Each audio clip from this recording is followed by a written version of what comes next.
man that keeps his word generally has a high trust account with a lot of men. We always use the analogy of the 3 a.m. in jail, come bail me out kind of phone call. I've had men call me up and they're like, shit man, I'm under the gun, I need to get out of my place, and we sprung into action.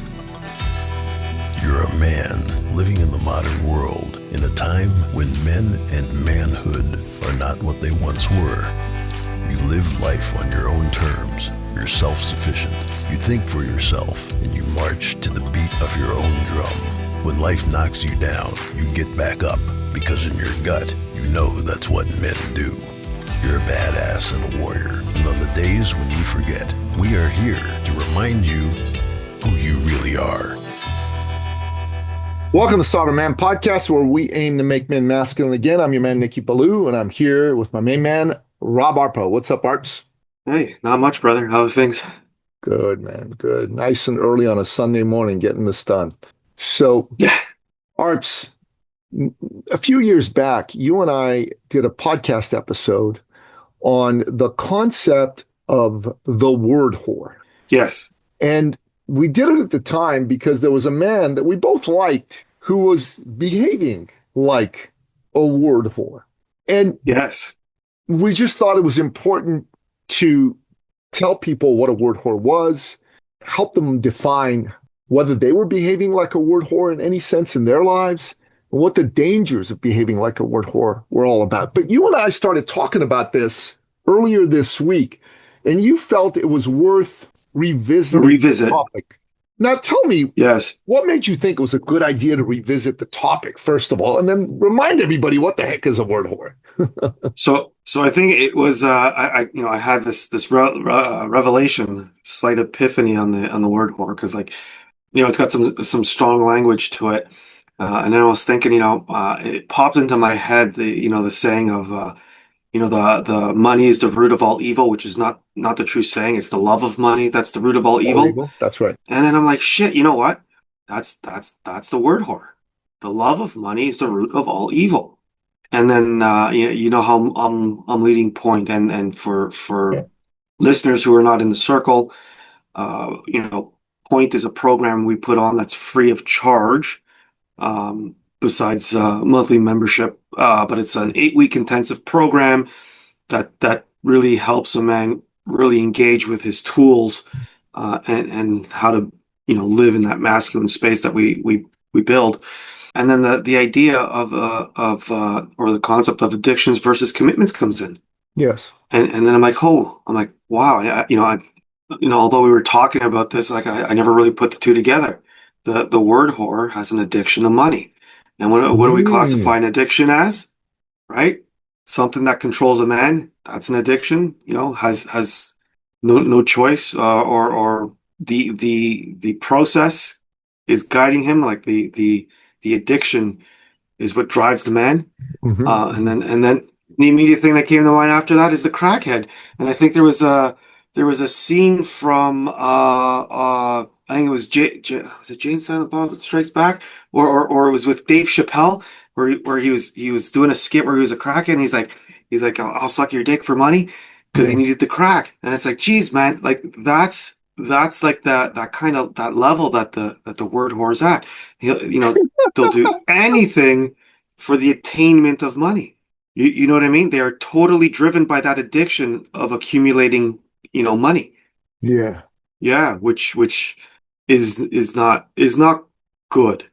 Like it may not be the worst addiction in the world, but it's, in my eyes, when I equate it, I equate it to someone that's addicted to crack, cocaine, and other hard substances and other stuff like that. It's what propels them.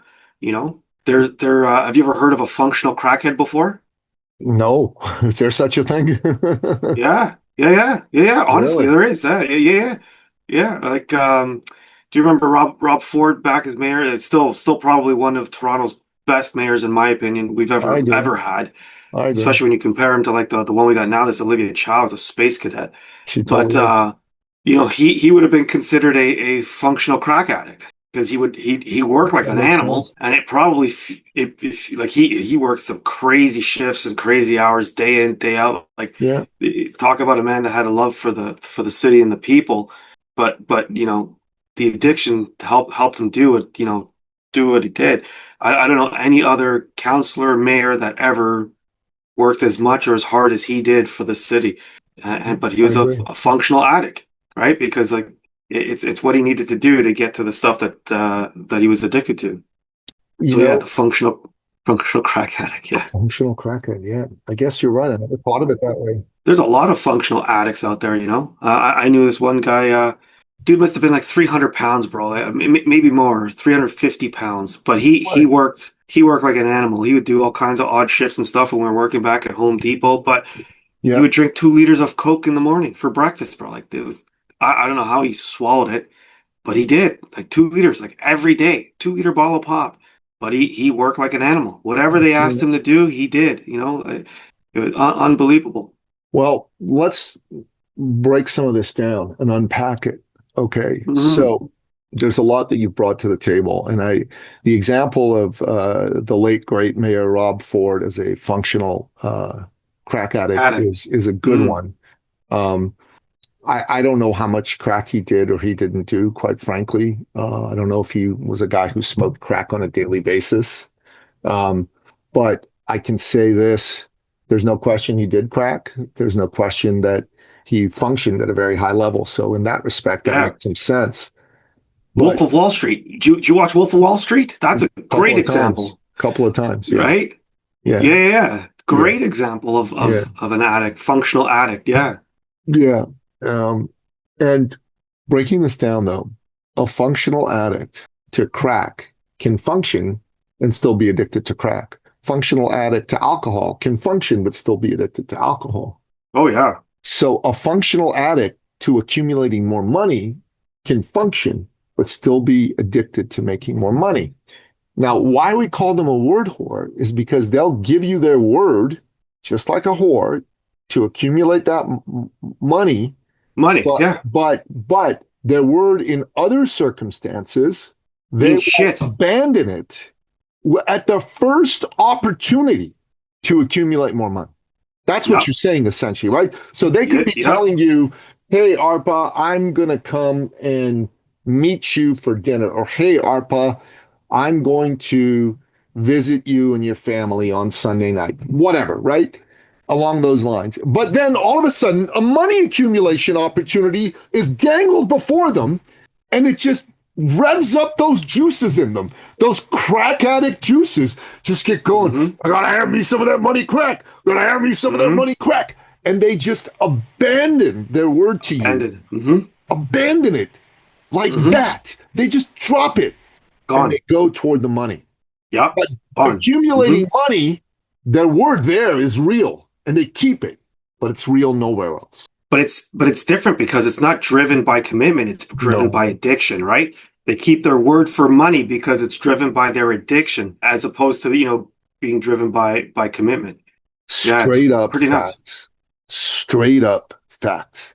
Yeah. Now, this individual, all those years ago that we talked about in our last episode, he was a Hmm. prime example of an individual who was addicted to money crack, right? Yeah. Yeah. Yeah. Yeah. Oh yeah. He would make commitments and then just out of the blue go, oh, I got to do this, so I'm not going to come. Yeah. And he didn't really appreciate being called out on it, if you recall, right? He got No. really Oh, oh, pissed. he He was was mad. Yeah. pissed, man. Like, how Yeah. dare you call Yeah. me out Yeah. on my lack of commitment? Well, I don't think he's phrased it that way, but No, yeah. I'm paraphrasing, obviously. Yeah. But there was that energy was there. That energy of how dare you was definitely there. You do Yeah. recall that, right? There was a Yeah. real Yeah. how dare you energy about how you responded to being called out. Yeah. I think the thing that tipped him off the most is when we called him a whore. Yeah. I don't think that set with him very The well. word horror? Yeah, we did call him a word horror. I Yeah, remember. yeah, well, yeah, we did, yeah, because We that did. was We did. part of his inspection and stuff. It's like, look, man, like you may not realize it because that's what that's what the circles are for. It's to put up that mirror so you can see, the ugly truth. You know what I mean? Like, Ugly truth. I don't think Gollum from the Lord of the Rings really understands what he looks like or how he behaves because he can't see himself. He's just driven by that addiction for that stupid ring. This man is kind of the same. He's just like that character where instead of a ring, it's cash, and turns into this ugly creature chasing that cash. Chasing the cat. And the sad thing too is, one of the things we always say is how we do one thing is how we do everything. And Everything. right.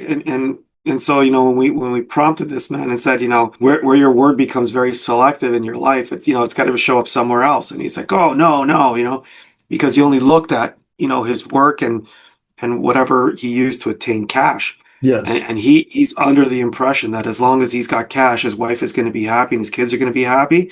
So we'll see what happens when the divorce settles. Well, interestingly enough, I ran into this man just a short while ago, a month and a bit ago. I asked Oh, him did how his you? wife was, and he And said, yeah, things are good. She's good. Now, that yeah, means at least they're not currently divorced, is the impression I got. no. But there's no question, and I think he had indicated to us, at least obliquely, that all wasn't well in his in his home life. And it probably had quite a bit to do with the fact that his wife didn't fully trust his word. You Oh, know, yeah, 100%. 100% didn't fully trust his word. And like if you're listening to this as a man here, you got to ask yourself, are you a word whore? Yeah. Are you a word whore? Do you How would you sell out know if for you're a money? word whore? Yeah. Let's look at a few signs, okay? And then maybe I'll give you my thoughts, and I'd like you to chime in as well. But number one is you break your word a lot. Other priorities come up, and you abandon your word like that for other priorities. So there's no real commitment to your word. Secondly, you tell people even when you're making plans with them that, hey, listen, give me your number just in case, or you just use those phrases just in case. Well, just in case Just in what? case. Just in case what? Exactly. Well, something Mm. happens. Don't plan on anything happening.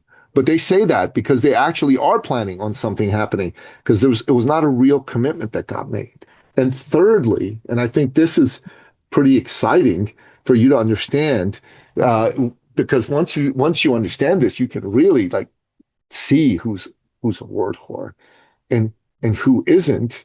When someone say should be good, should be good, Yeah. should be good. Like that's a Should be word good. whore phrase if I ever heard one. That's someone that's not going to keep their word. Yeah. Right, right, The right. biggest thing I used to get from my parents was always maybe or let's see.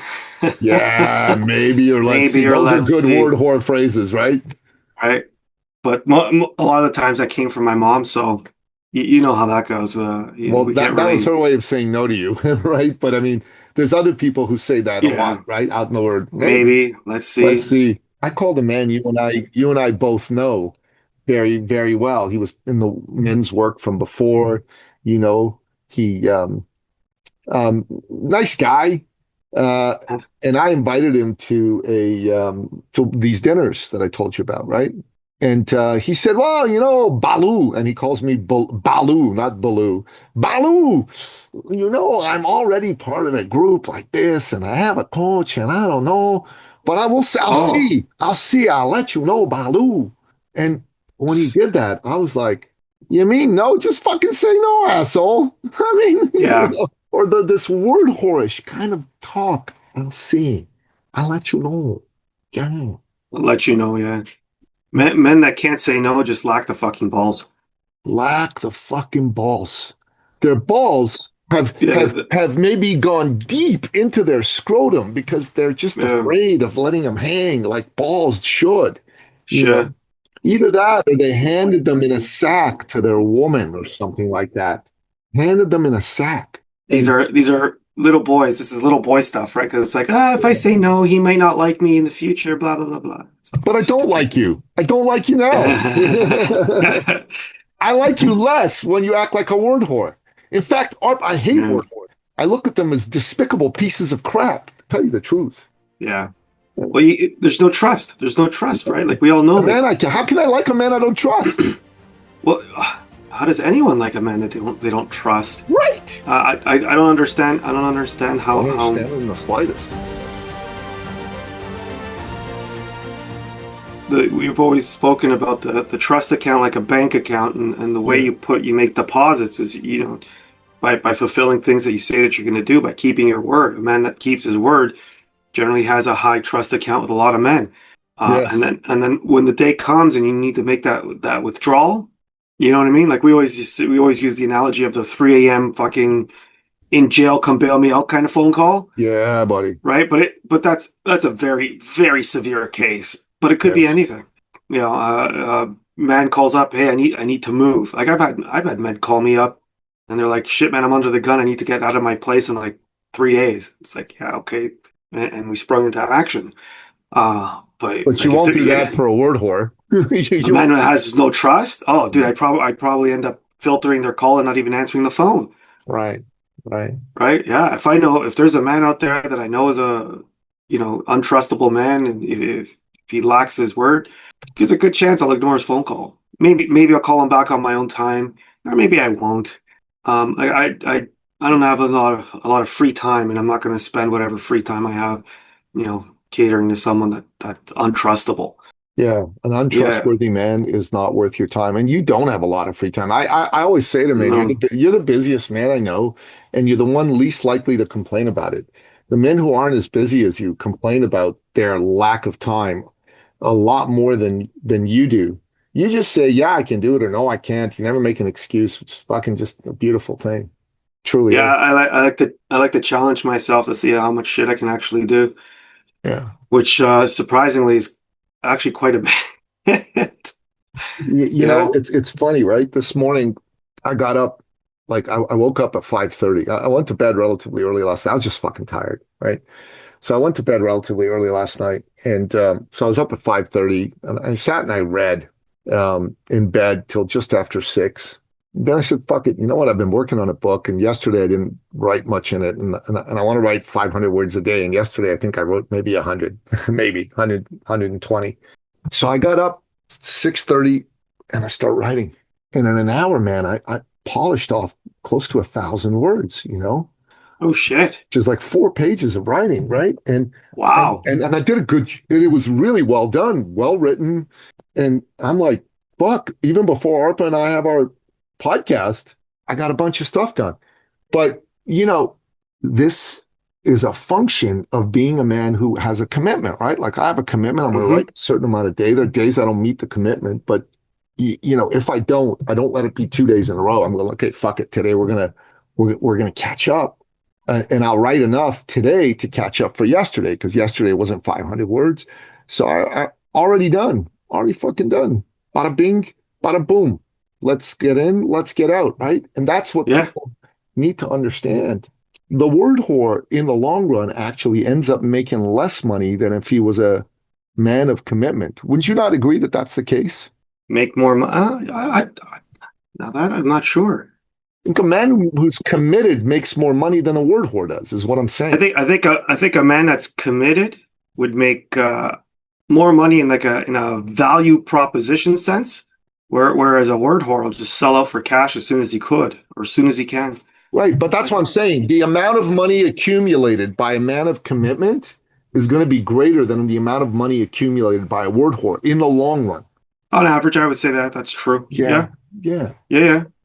But a Yeah. man that lives by commitments will also have a more fulfilling life, He right? will. Like I have you ever heard of, like a woman that divorces her husband over finances? Like it's not in anywhere in the not what top two or three reasons women divorce their husbands. And then the other one is like, who dies saying, "Man, I wish I had more money." I don't know. I've never heard of a single person ever saying, "My only life, regret in life was not having more money." I No. no, I've never heard it. I'll tell you, that's a very good point. For myself, I just want to be somebody who accomplishes everything that I'm capable of. Like to me, I want to be a man who makes big shit happen. Like, inside Sovereign Man, right? Like, I love what we've created right now. I totally love it. Yeah, I'd like it to get to its full potential. I don't believe we're anywhere near our full potential right now. And this is the thing in my life, man, that I've been fucking saying is I'm a guy who's accomplished some things, but if I accomplish my full potential, that's the thing that bothers me is what is it that's stopping me from fully accomplishing my potential? And the answer to me is the level of commitment that I've given to things has been sufficient to accomplish what I'm currently accomplishing. If I'm wanting to accomplish at a 100x level, then damn it, I need to elevate my commitment to match that, Yeah. right?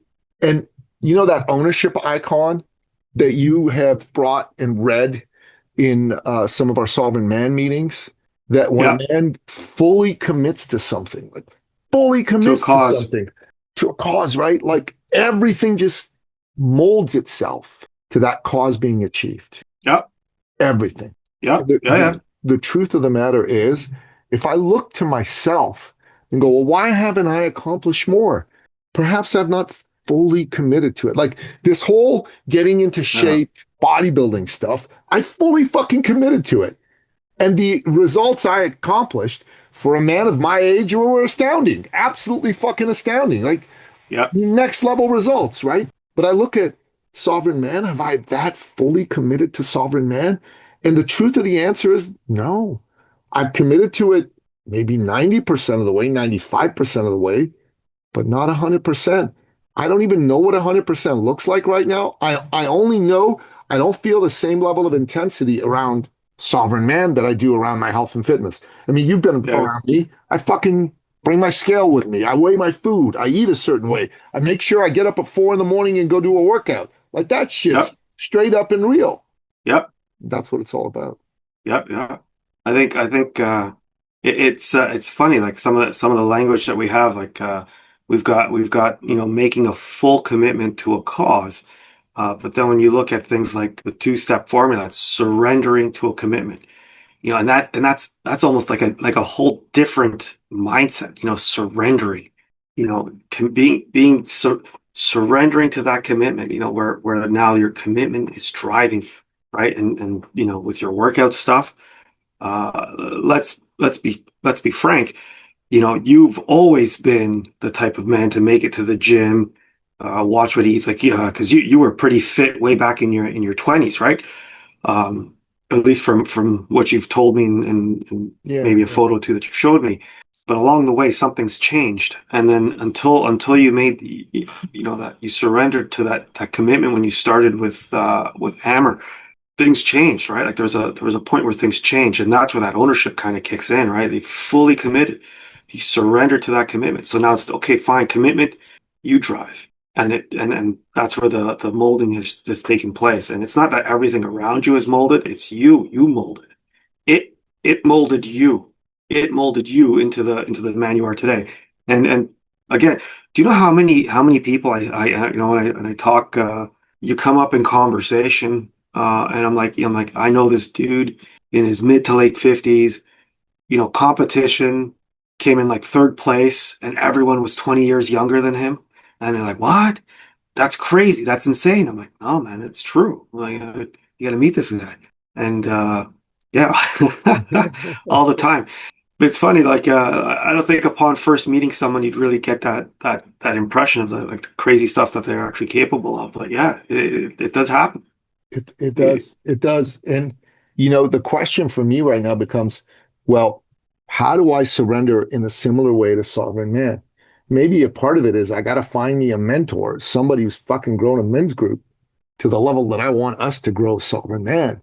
And I know a couple of dudes that are like that.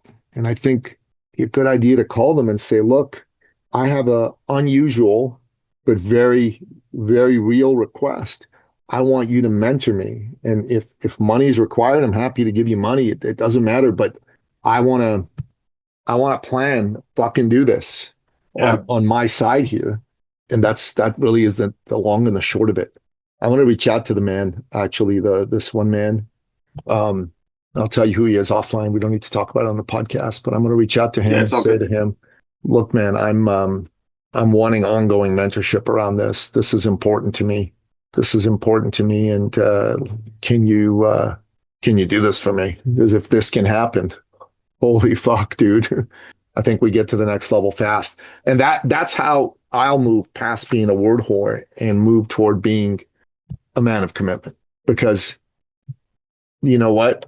The inability to fully surrender to a cause is in Fully some surrender. respects a sign that there is at least a little bit of word whorishness in a man's thinking. Yeah. I don't Yeah. think that's word horse. I think really it's being driven by the divine feminine, which likes likes its freedom of choice and to choose, doesn't want to be tied down, but Yeah. to fully surrender. Like a man has to get into his ultimate masculine, where Ultimate masculine, man. freedom for the ultimate masculine is No having no choice. choice It's not choice. because he's fully surrendered to a commitment, Yeah. right? Fully surrendered to a purpose. Well, Yeah, Arpa, I know you have another appointment another in call. about 1 minute. Yeah, This was fucking beautiful, man. it's a good chat. Yeah, Yeah, let's call it a day. That's a wrap. have a good one. You too. Thank you for listening to the Sovereign Man Podcast. If you're ready to take charge of your life and become the man you've always wanted to be, we invite you to join the movement at sovereignman.ca.